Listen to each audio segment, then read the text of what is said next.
think it's something that students should be passionate about and be able to explain the knowledge and the background on why our campus should be energy efficient and why it's more sustainable for students in the long run.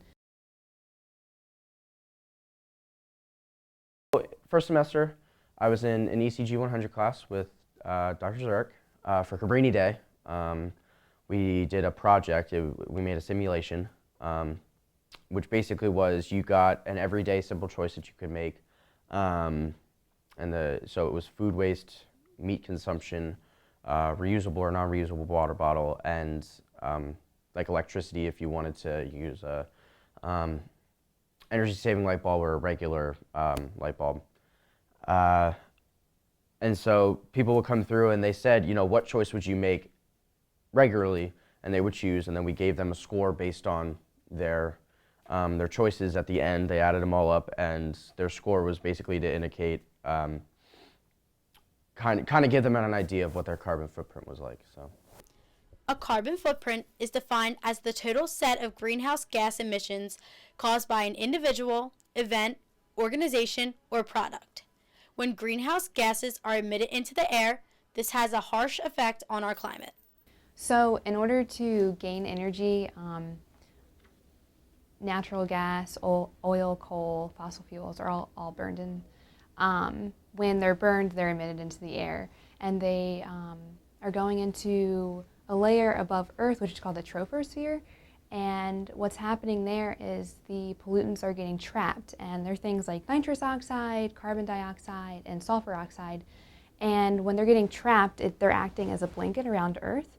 And what's happening is it's warming the climate. So any type of energy we're using is being relied on these resources, and since they're being emitted into the air, they're having effects like sea level rise, glaciers melting, droughts, natural disasters, things like that. So I have that the Earth's climate has increased by 1.7 degrees since 1880, and it's predicted to increase another 2 by 2050. Wow. If we don't do anything about climate change, if we don't take action now. When we measure our contribution to global warming as a campus, we call that a greenhouse gas emissions inventory. That's just a measurement of how much greenhouse gases we're responsible for. And of course, greenhouse gases are the main cause of global warming. So two big categories that we look at are Scope 1 emissions, which are the greenhouse gases that we are directly releasing here on campus, and Scope 2 emissions, which are the greenhouse gases associated with our use of electricity. So we don't generate electricity on campus, but we buy electricity, and somebody has to generate that, and that has a carbon footprint as well. According to the United States Environmental Protection Agency, there are many things we can do in and around our homes in order to reduce the amount of greenhouse gas emissions we produce. I think the school can cut down on energy use by first becoming more aware of the fact that it's harming our environment, since a lot of people don't know about that. And then from that, just being more energy conscious of how it harms the environment. Doing less things at the same time. You know, try not to heat something up in the microwave while you're blow drying your hair or playing Xbox or something. Try to maybe not keep the lights on, you know, maybe open the shades, let the sunlight in, something like that. I think little things. I definitely think getting like an Nalgene water bottle. Since that class I have bought one, and it has come in handy. So students on campus should probably take shorter showers. That's definitely a start. Water consumption is huge on energy. It takes a lot of energy just to take one shower. Also, when you're brushing your teeth, maybe don't leave the faucet on. You know, rinse your toothbrush, keep brushing, turn it back on when you need to. Turn off all lights. That's a huge one. I know a lot of people leave their dorms with the lights on.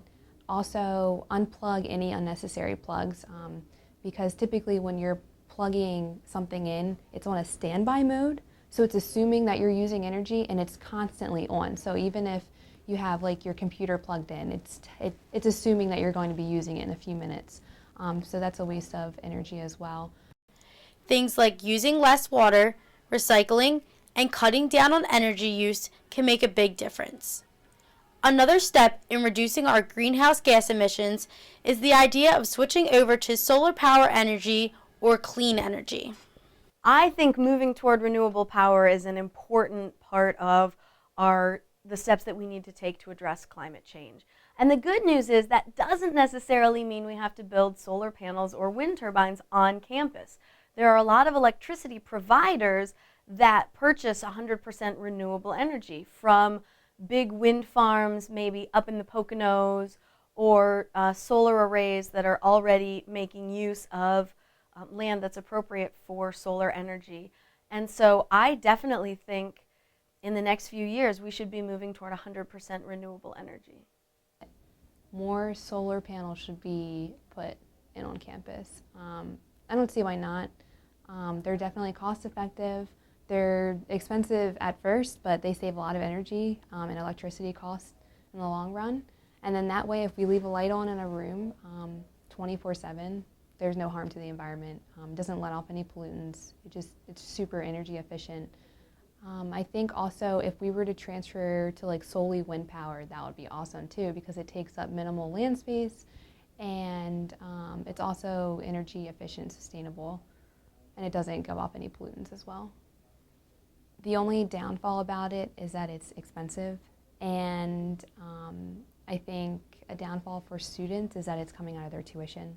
So that's the only downfall, but other than that, I think it's totally possible. I think it's just something that needs to move forward.